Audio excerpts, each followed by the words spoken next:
हमारी माता बहनें उपवास से चलकर हप्पामुनि गांव से एक ऐतिहासिक जगह से आज पहुंच रहे हैं पत्राटोली ग्राम क्षेत्र में।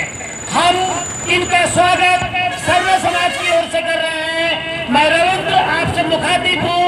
पूरे पत्राटोली पत्ता की ओर से इनका स्वागत है आज।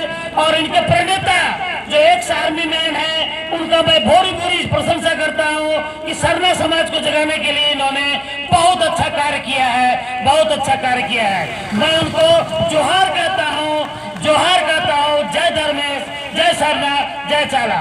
मेरे साथ एक बार आप लोग नारा लगाएंगे, जय धर्मेश, जय चाला, जय धर्मेश, जय चाला, जय सरना, जय सरना, जय अतिधरा, जय अतिधरा। सरना समाज की जय हो, यही मैं आपसे कहता हूँ। और 2 मिनट का एक गाना होगा, दीदी गाएंगे।